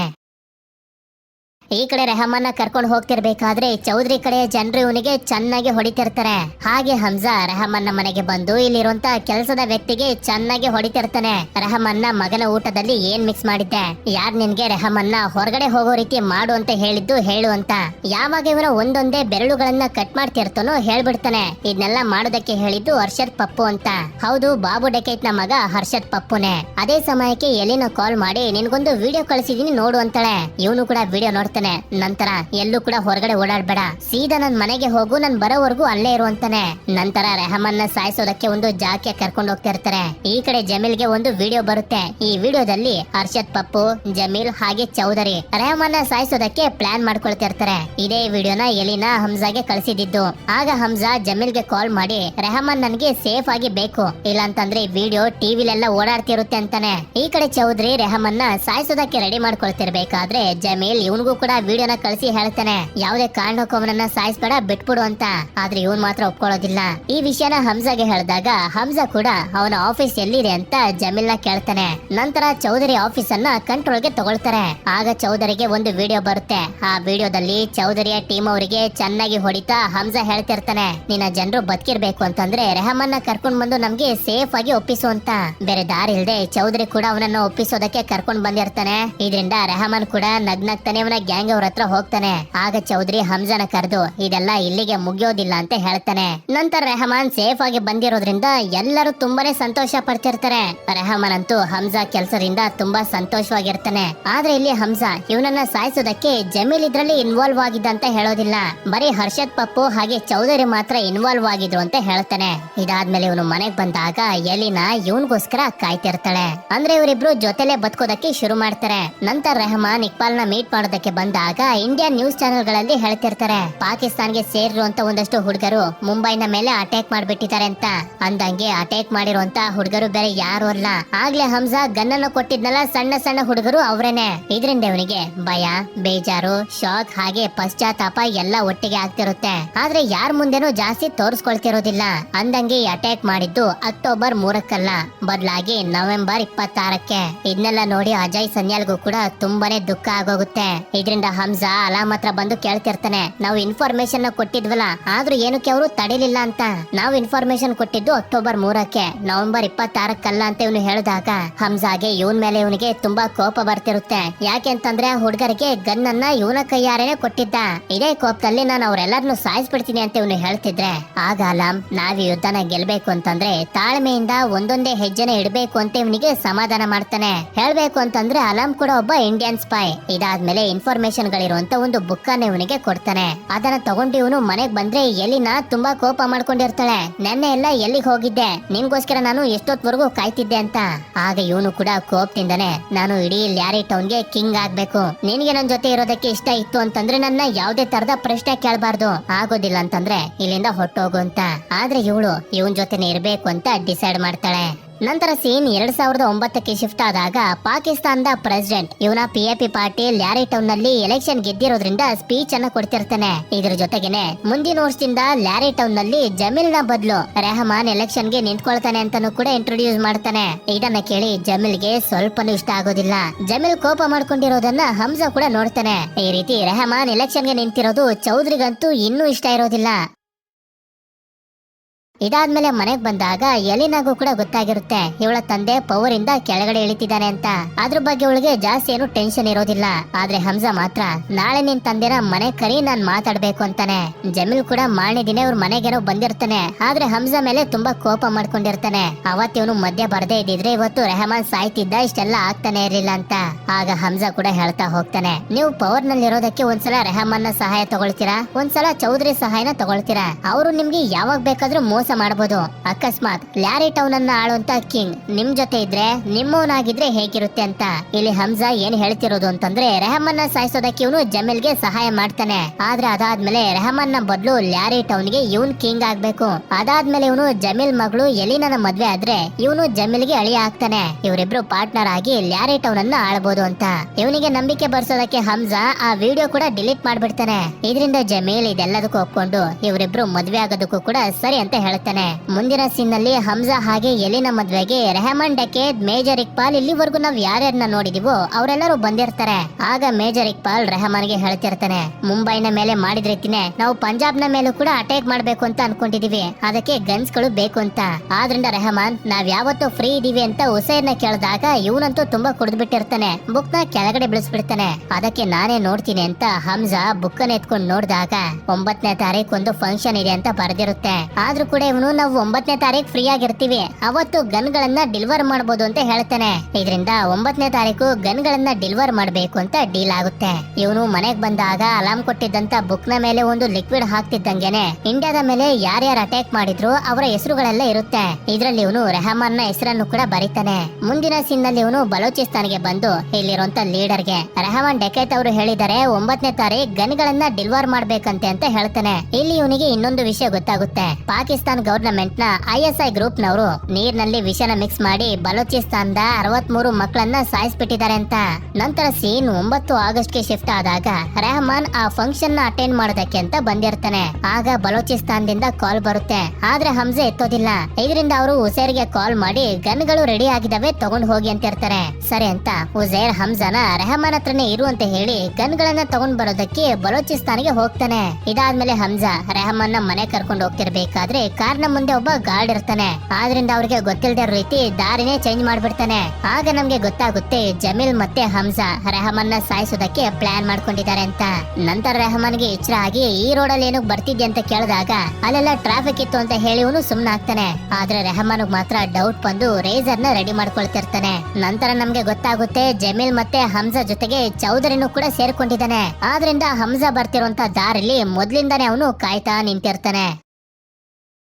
ನಂತರ ರೆಹಮಾನ್ ಕಾರನ್ನ ನಿಲ್ಸು ಅಂತ ಅಟ್ಯಾಕ್ ಮಾಡ್ಬಿಡ್ತಾನೆ. ಈ ಕಾರ್ ನಲ್ಲಿ ರೆಹಮಾನ್ ಕಡೆ ಇನ್ನೂ ಕೂಡ ಇಬ್ರು ವ್ಯಕ್ತಿಗಳು ಇರ್ತಾರೆ. ಹಮ್ಜಾ ಇವ್ರು 3 ಜನರ ಜೊತೆ ಫೈಟ್ ಮಾಡ್ತಿರ್ಬೇಕಾದ್ರೆ ಕಾರಿಗೆ ಒಂದು ದೊಡ್ಡ ಆಕ್ಸಿಡೆಂಟ್ ಆಗೋಗುತ್ತೆ.